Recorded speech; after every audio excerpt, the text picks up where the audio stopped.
Guys आज मैं आप लोगों के लिए बहुत ही इंपॉर्टेंट और बहुत ही छोटे छोटे स्ट्रक्चर्स लेकर आई हूँ जो आपकी इंग्लिश स्पीकिंग को काफ़ी इन्हांस कर देगी। देखिए आपने कभी ना कभी ऐसे सेंटेंसेस तो बोला ही होगा, कभी ना कभी, जैसे मैंने अभी बोला ना, कभी ना कभी, कभी ना कभी, कहीं ना कहीं, कोई ना कोई, कुछ ना कुछ, किसी ना किसी दिन, किसी ना किसी तरह से, किसी ना किसी से, हो ना हो, चाहो या ना चाहो। ये सारी कैसे इसके इंग्लिश होते हैं, देखने में तो काफ़ी एक जैसे लग रहे हैं लेकिन सभी को बनाने का तरीका अलग होता है।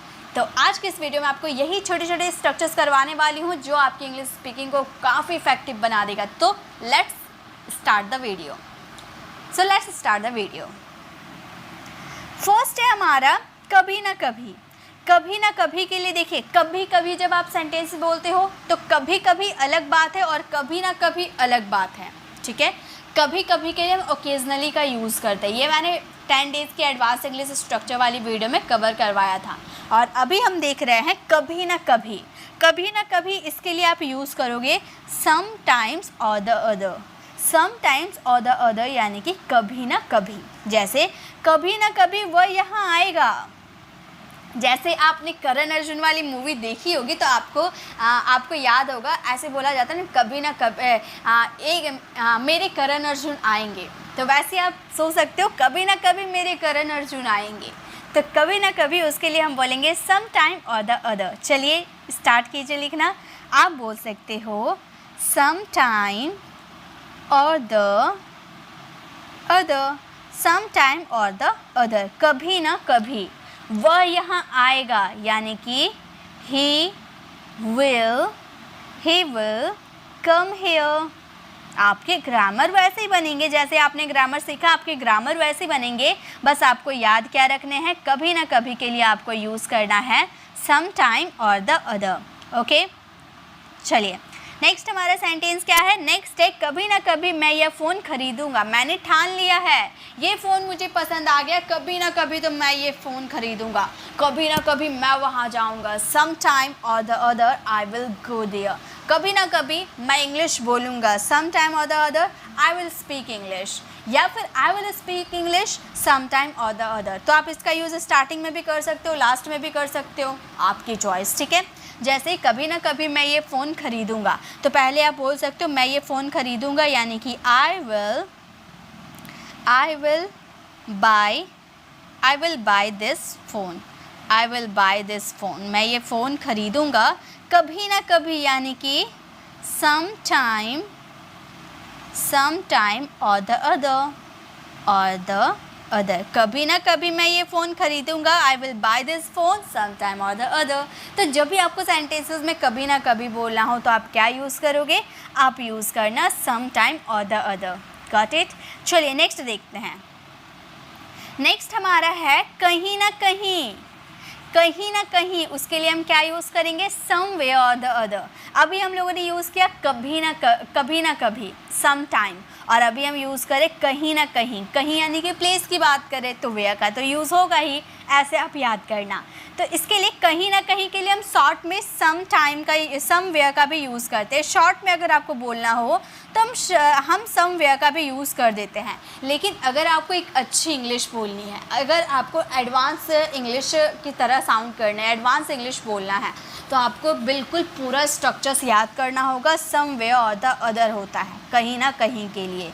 जैसे कहीं ना कहीं वह खेल रहा होगा, कहीं ना कहीं वह खेल रहा है, तो हम बोलेंगे वह खेल रहा है। इसके लिए आप बोलोगे ही इज़ प्लेइंग, वह खेल रहा है, ही इज़ प्लेइंग। कहीं ना कहीं, उसके लिए हम बोलेंगे समवेयर और द अदर। कहीं ना कहीं वह खेल रहा है, ही इज़ प्लेइंग समवेयर और द अदर। ओके, कहीं ना कहीं उसने मुझे देखा है।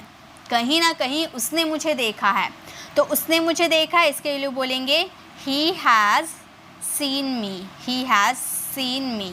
उसने मुझे देखा, ही हैज़ सीन मी। कहीं ना कहीं यानी कि समवेयर और द अदर, कहीं ना कहीं। तो इस तरह से जब भी आपके सेंटेंसेस में कहीं ना कहीं आएगा तो वहाँ पे आप यूज़ करोगे समवेयर और द अदर। कहीं ना कहीं वह जाता है, ही गोज़, कहीं ना कहीं वह जाता है, ही गोज़ समवेयर और द अदर। कहीं ना कहीं तुम पढ़ते हो, यू रीड समवेयर और द अदर। ओके, इस तरह से आप यूज़ करना। चलिए नेक्स्ट देखिए। नेक्स्ट है हमारा कोई ना कोई। कोई ना कोई, समवन और द अदर। कोई ना कोई यानी कि समवन, ये पर्सन के बारे में बोल रहा है। कोई ना कोई, समवन और द अदर। जैसे कि कोई ना कोई यहाँ ज़रूर आएगा, मुझे पूरा यकीन है कोई ना कोई यहाँ ज़रूर आएगा।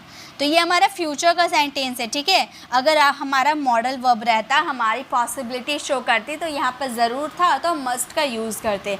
बट हम यहाँ पर श्योरिटी दिखा रहे हैं, ये हमारा टेंस का सेंटेंस है। ये जब आप बोलोगे ना, आपके सिचुएशन पे डिपेंड करेंगे कि आपके सेंटेंसेस में पॉसिबिलिटी है या आप श्योर हैं, ठीक है, उसके अकॉर्डिंग लगेंगे। तो कोई ना कोई यहाँ ज़रूर आएगा, आप ऐसे भी बोल सकते हो समवन और द अदर।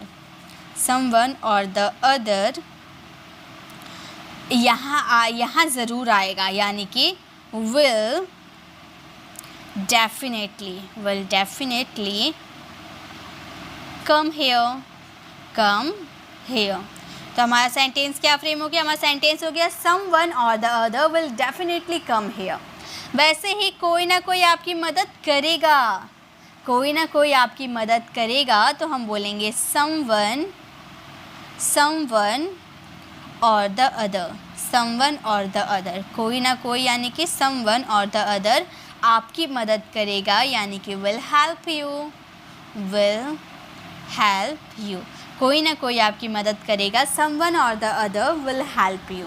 कोई ना कोई वहाँ जाएगा, कोई ना कोई वहाँ जाएगा, समवन और the other will go there। इस तरह से आप सेंटेंसेस बनाना। ओके, चलिए नेक्स्ट देखते हैं हम अपने। नेक्स्ट हमारा स्ट्रक्चर्स है किसी न किसी दिन। किसी न किसी दिन यानी कि some day or the other. Some day or the other, जैसे किसी न किसी दिन वह आपसे बात करेगी। किसी न किसी दिन वह आपसे बात करेगी, तो वह आपसे बात करेगी, हम बोलेंगे she will talk to you। she will talk to you। किसी न किसी दिन यानी कि some day or the other. Some day or the other, किसी न किसी दिन वो आपसे बात करेगी, she will talk to you someday or the other. किसी न किसी दिन तुम इंग्लिश बोलोगे। किसी न किसी दिन तुम इंग्लिश बोलोगे तो हम बोलेंगे you will speak English. You will speak English. तुम इंग्लिश बोलोगे, यू विल स्पीक इंग्लिश किसी न किसी दिन यानी कि someday or the other. Someday or the other. Okay, तो जब भी आपको सेंटेंसेस में बोलना हो किसी ना किसी दिन करण अर्जुन आएंगे, किसी ना किसी दिन मैं वहाँ जाऊँगा, तो किसी ना किसी दिन यानी कि someday or the other. Okay, चलिए नेक्स्ट देखिए। नेक्स्ट है हमारा कुछ ना कुछ गड़बड़ है, ऐसे हम बोलते हैं ना। तो कुछ ना कुछ यानी कि something or the other. Something or the other, जैसे कि हमारा सेंटेंस है कुछ ना कुछ वह ज़रूर खाएगा। वो हमारे घर आया है तो कुछ ना कुछ ज़रूर खाएगा, तो वह ज़रूर खाएगा। He will definitely. आप श्योर है, आप एकदम श्योर है कि वह ज़रूर खाएगा, ठीक है। तो ही विल डेफिनेटली ईट कुछ ना कुछ यानी कि something or the other. Something or the other, कुछ ना कुछ वह ज़रूर खाएगा। He will definitely eat something or the other. Next है कुछ ना कुछ मैं ज़रूर खरीदूँगा। कुछ ना कुछ मैं ज़रूर खरीदूँगा तो हम बोलेंगे I will definitely buy. I will definitely buy मतलब मैं ख़रीदूँगा, मैं ज़रूर ख़रीदूँगा। आई विल डेफिनेटली बाय कुछ ना कुछ यानी कि something or the other. Something or the other, ठीक है। तो जब भी आपके सेंटेंसेस में कुछ ना कुछ अगर आपको देखने को मिलता है तो उसके लिए आप समथिंग और द अदर का यूज़ करना, ठीक है। चलिए नेक्स्ट देखें। नेक्स्ट हमारा स्ट्रक्चर है किसी न किसी तरह से यानी कि सम हाउ और द अदर। या प्रोसेस की बात हो रही है, किसी न किसी तरह से प्रोसेस की बात हो रही है, दैट्स वाई सम हाउ का यूज़ किया गया है। सम हाउ और द अदर यानी कि किसी न किसी तरह से। जैसे किसी न किसी तरह से मैं वहाँ जाऊँगा। किसी न किसी तरह से मैं वहाँ जाऊँगा तो हम बोलेंगे I will go there. I will go there किसी न किसी तरह से यानी कि सम somehow or the other, somehow or the other मतलब किसी ना किसी तरह से मैं वहाँ जाऊँगा, I will go there somehow or the other। किसी ना किसी तरह से वो आपकी मदद करेगा, किसी ना किसी तरह से वह आपका मदद करेगा, तो वह आपका मदद करेगा यानी कि he will help you, he will help you, वो आपकी मदद करेगा, he will help you। किसी ना किसी तरह से यानी कि किसी ना किसी तरह से यानी कि somehow or the other, or the other। किसी ना किसी तरह से वो आपकी मदद करेगा, he will help you somehow or the other। किसी ना किसी तरह से मैं English सीखूँगा, I will learn English somehow or the other। ठीक है, तो somehow or the other का मतलब होता है किसी ना किसी तरह से। ठीक है, प्रोसेस की बात करते हैं, इसीलिए somehow का यूज़ करते हैं। नेक्स्ट देखिए, किसी ना किसी ने, किसी ना किसी ने यानी कि यहाँ पर किसी पर्सन की बात हो रही है ना, किसी ना किसी ने उसे देखा होगा, किसी ना किसी ने ये खाना खाया होगा, तो किसी ना किसी ने यानी कि anyone or the other, anyone or the other यानी कि किसी ना किसी ने। जैसे किसी ना किसी ने उसे ज़रूर बुलाया होगा, किसी ना किसी ने उसे ज़रूर बुलाया होगा, तो हम बोलेंगे anyone or the other, anyone or the other। हाँ, उसे ज़रूर बुलाया होगा यानी कि एक मिनट, यानी कि ज़रूर यानी कि मस्ट हैव कॉल्ड हिम। तो यहाँ पर देखिए एक आपकी पॉसिबिलिटी शो करी है, मतलब आपके सेंटेंसेस में क्या है, किसी ना किसी ने उसे ज़रूर बुलाया होगा। मान लो आप पार्टी में गए हो और आपने देखा कि रोहन भी आया है, तो आप अपने बगल वाले पर्सन से बोल रहे हो कि वो देखो रोहन भी आया है, किसी ना किसी ने उसे ज़रूर बुलाया होगा। तो ये आपकी पॉसिबिलिटी शो कर रही है ना, आपके सेंटेंसेस में पॉसिबिलिटी शो करिए ना, किसी ने उसे बुलाया ही होगा, इसीलिए आपने यहाँ पर मस्ट का यूज़ किया। एनीवन और the other must have called him. Okay, next देखिए, नेक्स्ट है किसी ना किसी ने रोहन को अवश्य पीटा होगा, तो हम बोलेंगे एनीवन, हम बोलेंगे एनीवन और द अदर, एनीवन और द अदर, किसी ना किसी ने सम एनीवन और द अदर उसे अवश्य पीटा होगा, रोहन को अवश्य पीटा होगा यानी कि मस्ट हैव बिटन रोहन। हमारा सेंटेंस हो गया एनीवन और द अदर मस्ट हैव बिटन रोहन, किसी ना किसी ने रोहन को अवश्य पीटा होगा। तो जब भी किसी पर्सन की बात करें कि किसी ना किसी ने उसे ज़रूर बुलाया होगा, किसी ना किसी ने उसे ज़रूर पढ़ाया होगा, तब वहाँ पे आप यूज़ करना एनीवन और द अदर। ओके, नेक्स्ट देखिए, नेक्स्ट है हमारा हो ना हो वह झूठ बोल रहा है, हो ना हो वह गाली देता है, हो ना हो वह सो रहा है। तो हो ना हो यानी कि whether you believe or not, whether you believe or not, जैसे हो ना हो वह झूठ बोल रही है, हो ना हो वह झूठ बोल रही है, तो हम बोलेंगे whether you believe